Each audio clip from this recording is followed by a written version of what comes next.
guys, welcome back to Follow April, and today we're gonna lay down brick hearth around the wooden stove.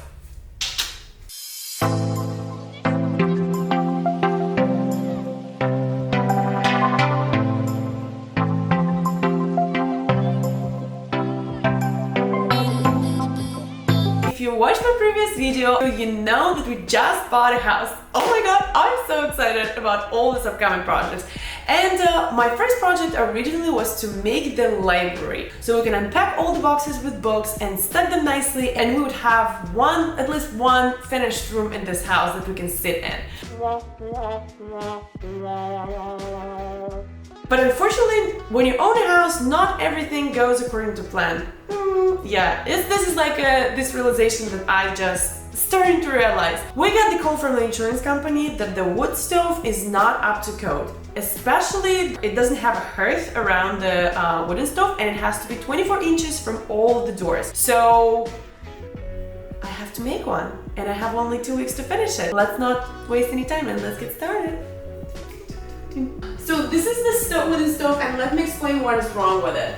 So basically, this is the doors, and it has very narrow base for it, and it has to be extended. So I was debating how I should extend it, and I was thinking between adding some tile, to cover it like this with tiles over here and put another tile over on the floor, or then I was like, why not to do brick? It's so classic, it's timeless basically, and I think it's gonna look fabulous. So after a few days and playing around with different patterns, I decided that I'm gonna do the herringbone pattern. Is it called herringbone? Oh my god, it's like Harry Potter or something. Yeah, so it's just gonna be laying like this, and I'll have to cut them a lot, and I think it's gonna look good. Looking good! I think it will. At least it's gonna be very practical.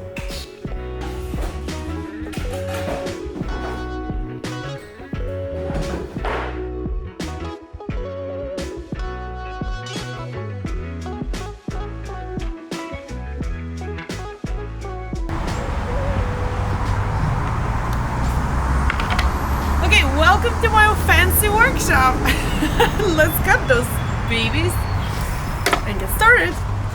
I'm so happy to finally reunite with my tools, because I haven't seen them in probably over a month, and since I don't have a garage, this is the only way I can use it for now.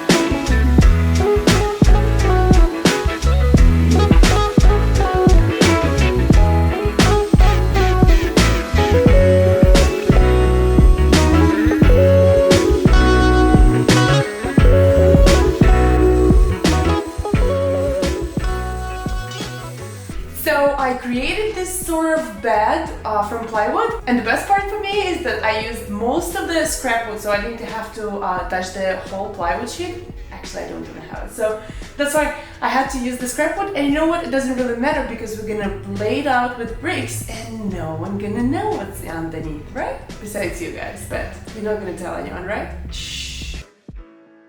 I used doubled 3/4 of scrap wood to build kind of like a bed for bricks. So I measured how big the bed is supposed to be, and I cut the plywood according to the measurements. Then I used the bread nails to secure it to the floor. And of course, mistakes couldn't be avoided, and you can see the gap between the slate stone and some parts of the plywood. And I thought at the moment that it won't matter when you touch the brick, since it will be held on the bigger part of plywood. But oh my god, how wrong I was. When we lay a herringbone pattern, those small triangles that kind of go on the side, so they start falling down, but more about that later. After I finished the 3/4 plywood bed for the inner row, I measured and cut 1/4 of plywood for the outer row. Technically, since this part won't even heat up, I could go the easy round and just put the bricks directly to the floor, but I thought it would be cleaner to do it with a 1/4-inch plywood. It also elevated that second row perfectly to the level of the inner row. Does it make sense?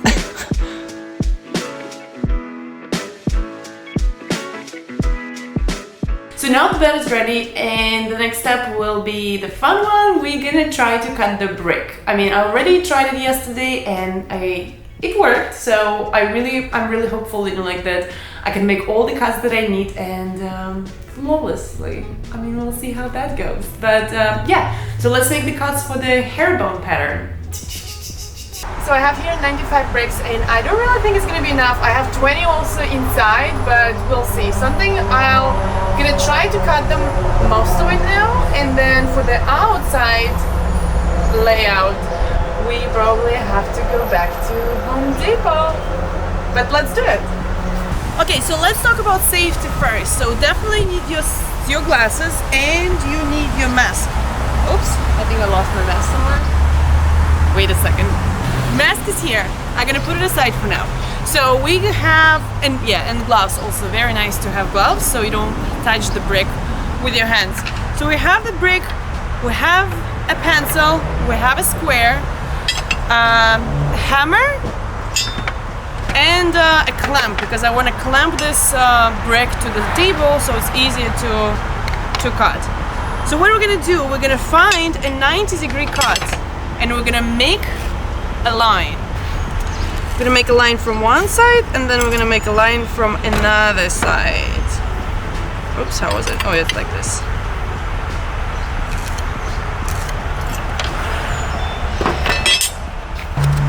Clamp it to the table. I hope the table not gonna trip. Hopefully not.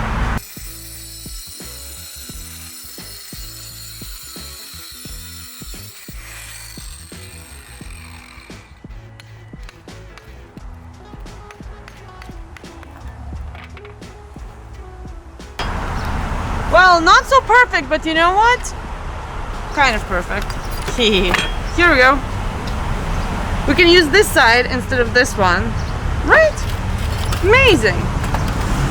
Awesome. After a few cuts, I became kind of a pro, you know? So as much as I recommend to use a larger saw blade for this, to avoid this extra step of using a hammer, it worked pretty fine.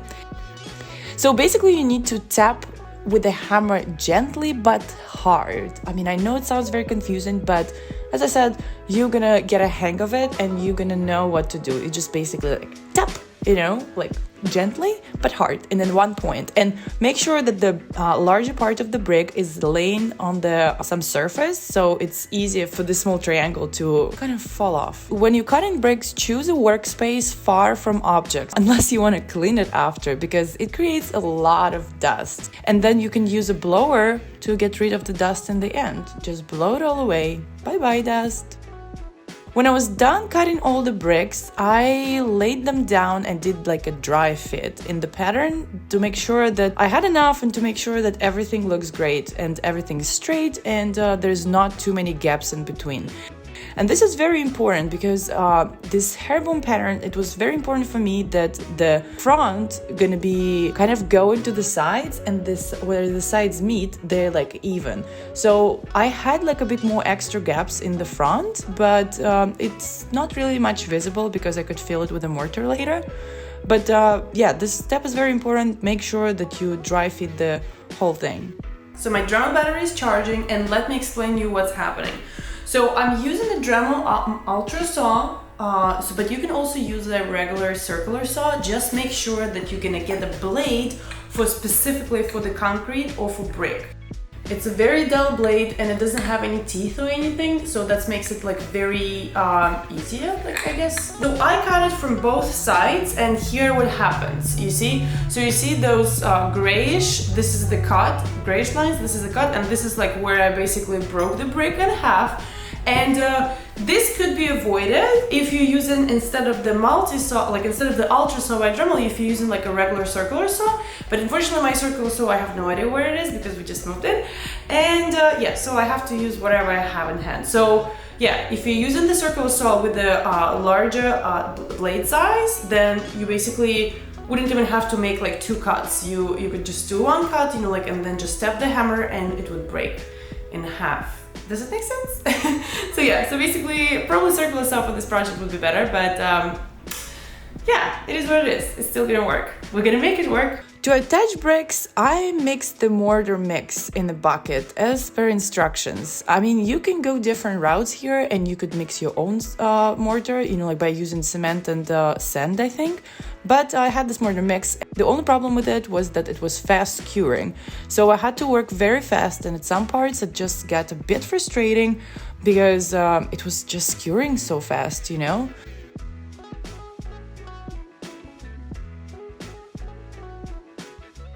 When I started this project in the first row, I did not spray bricks with water, and then I probably should have like checked with with YouTube videos how to do this, but I realized it later that if you put some water, so if you spray some water on the side that has to go on the mortar, then it's easier for the brick to stick and they cure so much better. So that's what I started doing. I started spraying the bricks before I laid them down. So using the trowel for cement, you just put a little bit on the floor and a bit of it on the brick itself, and then you set it in the position, put some pressure on it, and wait till it dries. And it's also very important to know that you need to try to clean mortar right away before it hardens and becomes like very difficult to clean. So I started with the inner row, and when it was finished, I ran out of mortar and I had to wait for the next day to continue and had to go to the store to buy more mortar mix. Overall, I think I used like 2 bags of mortar mix, and to be honest, I was like quite surprised because I thought like 1 bag is gonna be like way more than enough.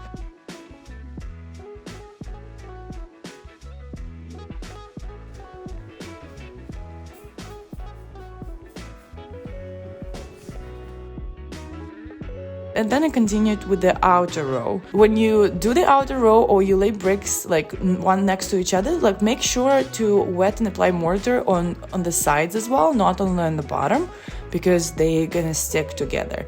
And as I said before, make sure that you do the dry feed first and leave the gaps between, so you not end up with extra bricks or something that is like doesn't look even.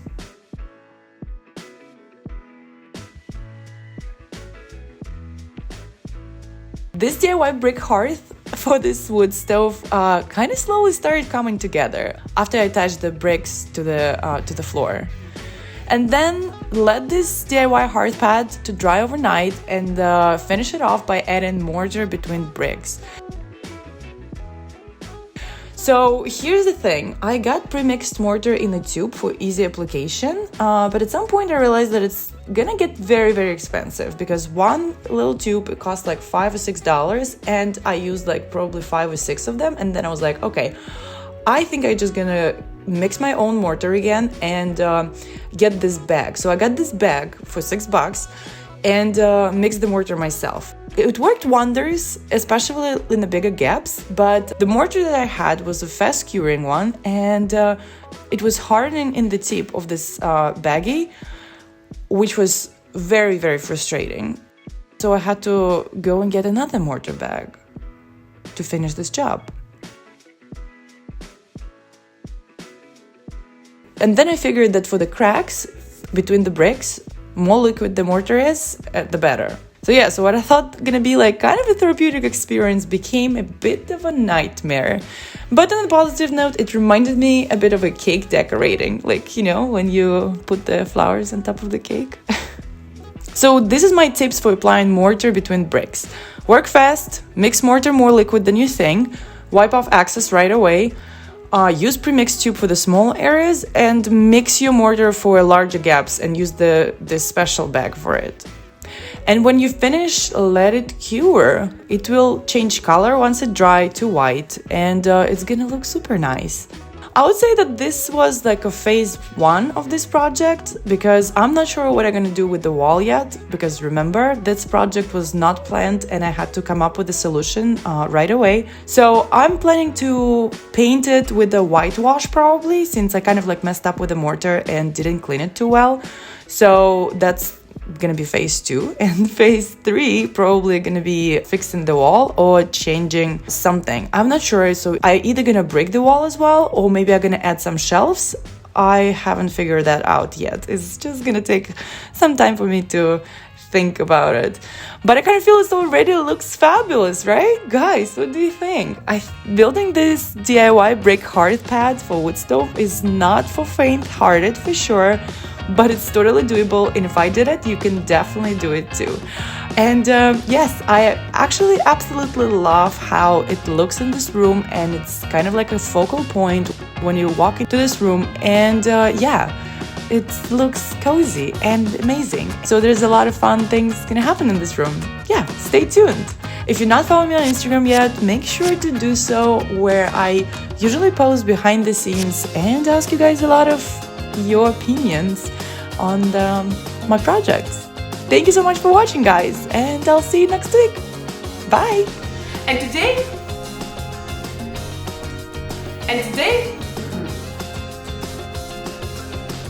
you know what? Let's start like this.